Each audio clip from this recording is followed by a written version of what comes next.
I wandered lonely as a cloud that floats on high o'er vales and hills, when all at once I saw a crowd, a host of golden daffodils, beside the lake, beneath the trees, fluttering and dancing in the breeze. That is the first stanza of William Wordsworth's I Wandered Lonely as a Cloud. Wordsworth was a romanticist, an artist of the 19th century who was wary of the Industrial Revolution, who championed appreciation for and protection of nature. Artists like Wordsworth and Coleridge and Frost and Ansel Adams, they knew the secret to saving the earth, or at least they knew part of it. But we'll get back to that. Right now, the Earth is facing the most extensive, most damaging climate warming in all of human history. In 2016, after a 3-year substantial stagnation, emissions increased again, and current efforts to combat climate change are not proving sufficient. Even the 2015 Paris Accords, in which almost every nation in the world promised to keep warming below 2 degrees Celsius, may not have the kind of impact that we hope. The US pulled out of the Paris Accords in 2017, and the journal Nature reported that no major advanced industrialized country is on track to meet its pledges. The World Economic Forum periodically publishes a chart of threats to humanity. You're looking at the 2018 one. Environmental threats that we can immediately connect to climate change are consistently rated high on both the likelihood and the impact axis. But let's look at a threat that may not appear immediately related to climate change. Let's take terrorism. The rise of Boko Haram, arguably the most widespread, most devastating terrorist group on the African continent, can be connected to climate change through the shrinking of Lake Chad, which jeopardizes the livelihoods of 30 million people and provides a favorable environment for Boko Haram recruitment. Climate change is also projected to displace hundreds of millions of people within the next several decades because of massive sea level rise and increased frequency and severity of droughts, which will make farmland unusable. These people have to go somewhere and will likely put an incredible strain on resources that are already limited in other countries. In January of this year, The Guardian published an article entitled, "Which Works Better, Climate Fear or Climate Hope?" The answer to this question was much as you would expect, which is that no one emotion is enough. I agree. But I also think that the article missed a key element that needs to come before hope and fear, which is love. Loving the earth enough to protect it is the most important step to having a real impact. When you see this image, an image that is becoming less and less rare as ice caps melt and polar bear food sources disappear, you probably feel surprised. I did. You also probably feel a sense of sorrow, as in, I wish things were better. For many of you, for the moment, this polar bear has faded out of the blaring white noise that is the news. And for many of you, in the next few days or hours, the polar bear will fade back into the white noise.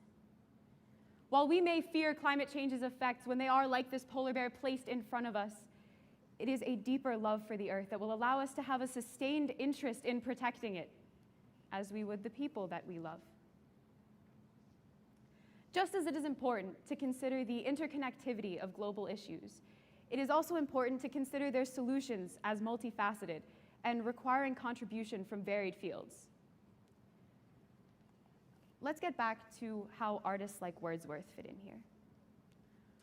Artists and philosophers and writers like Wordsworth help us love the world, allowing us to develop a deep personal interest in it by presenting us with its unique poetic characteristics. A contemporary example of this is the broccoli tree, a social media phenomenon. The broccoli tree was a tree in Sweden which looks remarkably like a stalk of broccoli. A photographer passed this tree on his way to work every morning and took a picture of it, which turned into many pictures that he posted online. The tree became the focus of his creative life and drew a following from across the world. People bought merchandise with pictures of the broccoli tree on it. They came to exhibitions of pictures of the broccoli tree at the broccoli tree. They fell in love with his tree. And then one day, someone cut down the broccoli tree. And thousands of people who had never even seen the tree in person, felt a very real sense of loss. Through his artistry, the photographer had presented the tree in different lights, in different seasons, with different aspects of life happening around it, and cultivated among his audience a true emotional connection to the tree. It is this kind of love that we need to have for the earth if we have any hope of saving it. Social forces often make it very difficult for us to develop this sense of extensive caring. President Trump has proposed to entirely cut funding from the National Endowment for the Humanities and the Arts. And many people face practical pressure, financial pressure, to enter more lucrative fields than the humanities.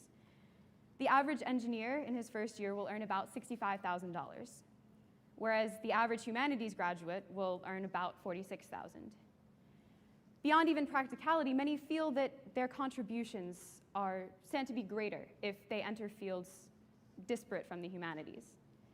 Columbia University professor Andre Delbanco said that both inside the humanities and outside, people feel that the intellectual firepower in the universities and the departments that are tackling the issues that people across the world care about are not the English ones, not the humanities ones. Beyond even taking an issue with focus on STEM over focus on the humanities, I have an issue with the compulsion that students face from a very early age to throw themselves into one field or one set of related fields and stop considering disparate fields to develop a spike for the purposes of college admissions. We're compelling students to reject the truth that to truly make an impact in the world, fields must work hand in hand. Science is essential because it has the power to create technological solutions to environmental problems, revolutionary capacitors, batteries, and solar cells that will decrease our dependence on fossil fuels. But language and artistry have the power to motivate people, to instill in them a sense of genuine compassion, and to galvanize them to take into consideration the earth in their day-to-day actions, which is essential to combating climate change because at bottom, climate change is an issue for individuals. The environment is an entity whose condition is critically dependent upon humanity. And we can choose which path we take. We can continue on the one that we're on, and we can treat our planet as disposable, and our destruction shall be limitless. Or we can throw ourselves into sustainability, into a consideration for the value of all fields. We can value long-term happiness over instant gratification. And in that case, although it may take some time, our heroism shall be limitless as well.